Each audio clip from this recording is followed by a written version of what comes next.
So I'm going to talk about Val, the documentary that Val Kilmer made about himself, with help from other people. But it's based on footage that he shot over the years on various video cameras, because it turns out he's very much into photography and cameras and the new updated cameras, and he was one of the first people to have a camera that anyone knew, because he was always interested in that, because he came from a artistic family of, his father was a landowner, but he had money, and his brothers all used to make short films, so he was always into that. So he always continued that, even as he became a movie actor and a big star for a while. So there's lots and lots and lots of footage, and it's an interesting documentary. It might not be as brutal as you might want to see about Val Kilmer, because Val Kilmer's got a reputation over the years as being a bit pretentious and a bit of himself, and this kind of balances it out. This film balances it out in a sense of it shows you from his point of view of what he is and who he is, and you can see how certain things could have been overstated and been, like played up for press headlines and stuff. You can see that definitely could have happened. You can see how his personality might be a bit weird for some people. But it kind of avoids certain controversies that have come up in other articles and documentaries about some of his behaviour, and it downplays that a little bit, and which is a shame, because I'd like to have heard a bit more about that. I mean, he has had quite a lot of run-ins with directors who found him very difficult, and it's a thing that isn't brought to the surface in this documentary. Because as from his point of view, he is one of the producers. There's some things he's not going to get into. So there's that element, just to say before you're into the film, that stuff's maybe the expectation of going fully into his reputation is not there. It's just not in this film. But it is from his point of view. And it is something that, it doesn't go into the kind of some of the headline stuff, but also, it doesn't sugarcoat him either. It doesn't say, oh, he's always wonderful. It does have moments that show him dealing with people that, you can see why people think him annoying. So they do that, but that's as far as they can go. And you get a lot of what you expect from Val Kilmer. There is some pretensions there that float through the film. Not that much. It's more playful in the film than, because of course he's more of a playful figure in the film than he does in like the press in the past. So it suggests that some people don't get a sense of humour.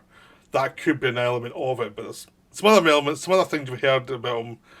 It's like we should have dealt with that a bit more.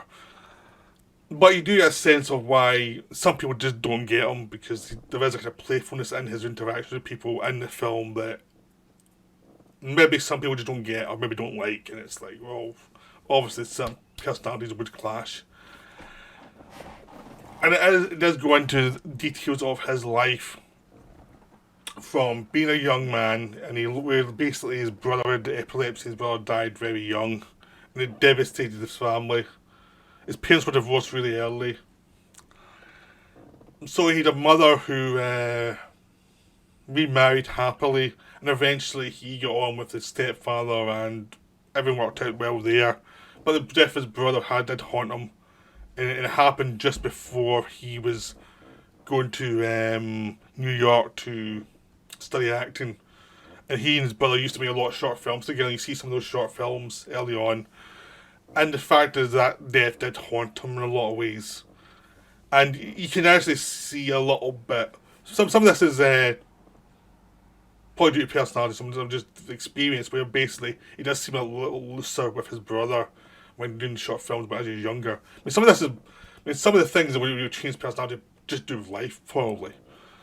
But you do sense a slightly less relaxed person afterwards, and they kind of, when he studied acting, like a person going to themselves a little bit more than they were before. That happens anyway as you grow up, but you do get a sense that the philosophy of his brother was a big thing, because he came across as being close to his brother, and then the death of the brother, it devastated his father as well and caused problems there. So it's is a very human story. He does bring up the big thing that kind of knocked him for six when he was younger and did spin him quite a bit. But as the film goes on, you see him like recording stuff like rehearsals for the Slab Boys in Broadway when he was working with Sean Penn and Kevin Bacon. You get footage from that as a hanging around the backstage, and he still comes across as a bit geeky and a bit happy to be there because he was supposed to start as the lead and then he gets pushed back and back to smaller parts because these other big names come on. But he still seems happy to be there, so he still seems quite relaxed. Then the movie stardom stuff hits. And one of the things we come across in this film was maybe he moved to LA too quick. Maybe he was brought into the film too quick because he did success with Star Boys and he was a good looking guy known to be talented. And it's one of those things is like, you do get a sense of he'd been on the stage for a bit longer, might have sought himself out a bit more before into these films. Like, I mean, really, if you look at Val Kilmer's first 5 years, there's not that much good stuff in the cinema stuff. I mean, he's not really, he's doing stuff like Willow and Top Gun and things like that, where he's doing okay, but it's not master thespian in any possible way. It's just like he's a good looking guy who can kind of act, but shows no much personality. And you do get a sense in the film as that he probably needed to stay in the theatre a bit longer, that he was pushed out. And because he's an actor, good looking actor, they're always trying to push him into being a leading man. And one thing you notice in the film is he seems a lot more comfortable playing eccentric parts, character parts, rather than leading man parts. It just comes across instantly like he's not a leading man.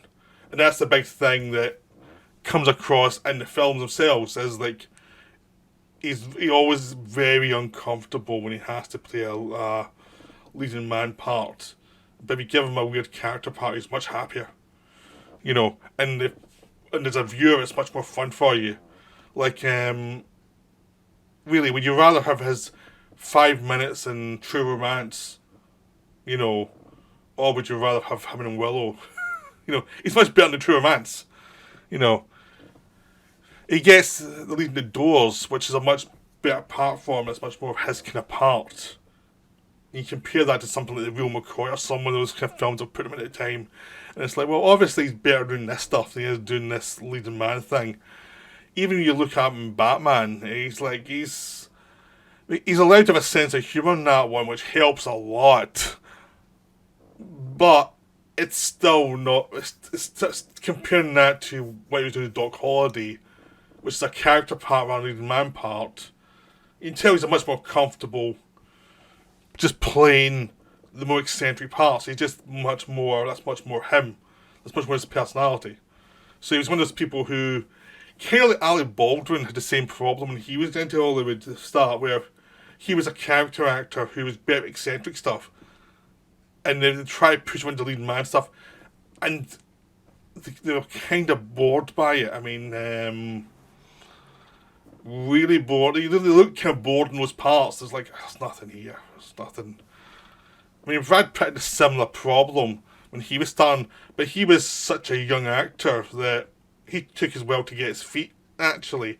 So by the time he got his feet really onto what he could do, he'd started to move on to other kind of parts. Anyway, he did a few leading man parts, but not that many. He kind of realised I have to avoid this stuff. But Kilmer was kind of much more thrust into that, and it was like, it wasn't a good combination. It wasn't putting him into stuff where he was at his best. You kind of needed to give him the stuff that he was good at, and it was like he was an actor who, if there was an indie scene, if there was a much more, I mean, there was an indie scene in the early 90s, and he did little parts in that as well, but it kind of died out pretty quickly. People think it was bigger than it was. It was just early on, like Reservoir Dogs and stuff, and then suddenly they all get put in the studio. So he's an actor who was probably would have been much better off if there was like a system that was that that had more smaller, weirder films rather than the blockbuster. The blockbuster mentality had really hit him, but then he was sort of went through it, and you could tell he just wasn't really into it. Like, you really had to go to the weirder films for him to actually get the good stuff. So it's an interesting look then, say, of an actor going through a career that has moments for him, but has a lot of stuff that you get a sense of he's in a lot of films, but he's not that interested in film. Like, he more or less says that he's doing Red Planet, and he says what's the point in doing half this stuff, because the director didn't even notice you. He's doing all these special effects stuff, and it's like, this is boring. So he had stuff like Heat, which he was really happy with. He was in the notorious Dr. Moreau, and they actually do cover that. That's one thing in the documentary. They cover it from his point of view, where he basically says, we started out, it was Richard Stanley, who was a talented director, who was in over his head. So the film was too big for him.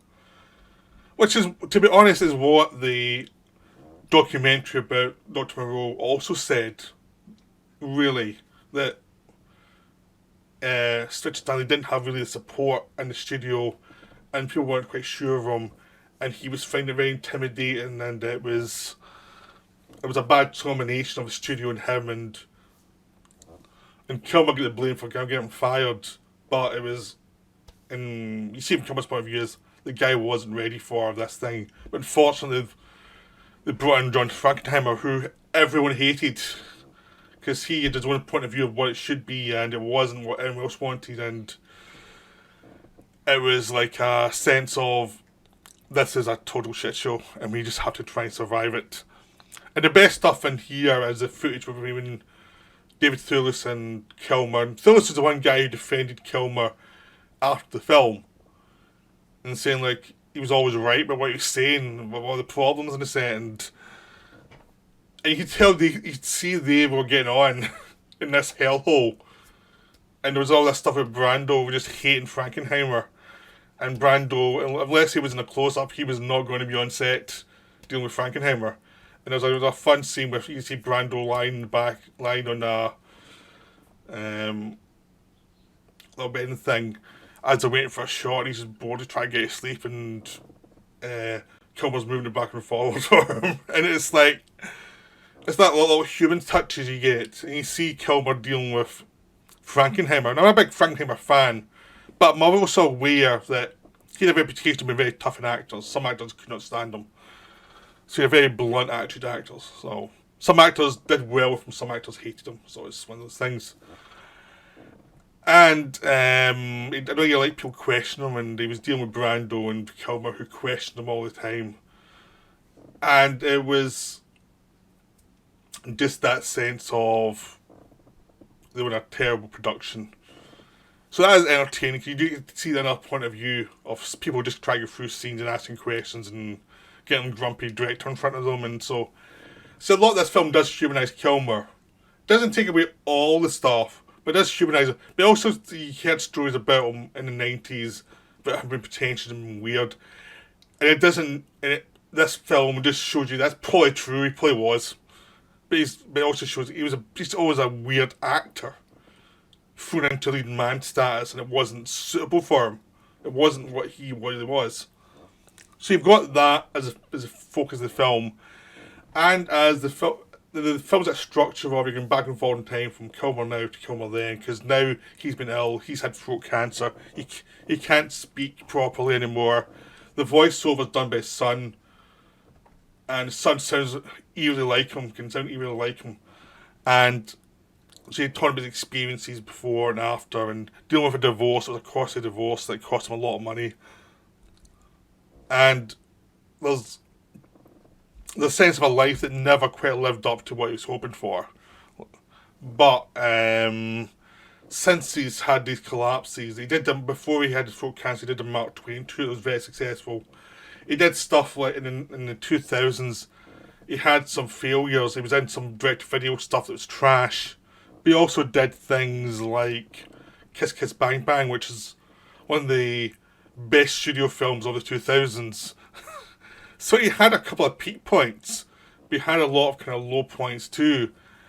And he was in Alexander and a Tories bomb Oliver Stone. So, I mean, it seemed the directors who liked him. He was in some Tony Scott stuff. He was in The Bad Lieutenant when Werner Herzog did. So he actually was in a bunch, he was in some bad films, but in a bunch of really good films too, which people forget. It's the same way with Nicolas Cage. When he's in bad films, they forget the good ones. It's like, you know he did this for the money, right? He did this one to do stuff.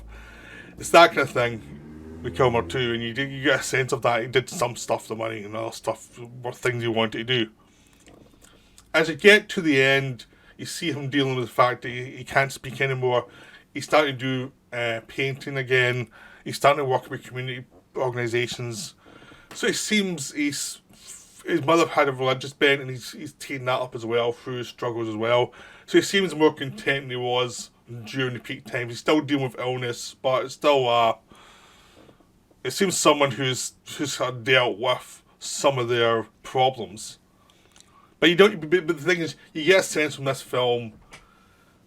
He's closer to his family now. You do get a sense of this guy's still an isolated, weird character. Like there's just something eccentric about him. And also the thing is, there's something isolated about him. Because a lot of his best characters are people who are isolated, who are like, he was never good in scenes where there was a lot of emotion in them. It was always better in scenes where there was some distance and a mystery to the character. And you get a sense of that in him as well. Like he's been doing his filming for so long. It's like, why is he shooting so much footage of all this stuff over the years? Like, what's this about? Is this a way of recording stuff, or is it a way to isolate you from people? Does it mean you don't join in with people? There's that sense of mystery about him as well. It's even more now from watching the film. Is like, why all this filming? It's weird.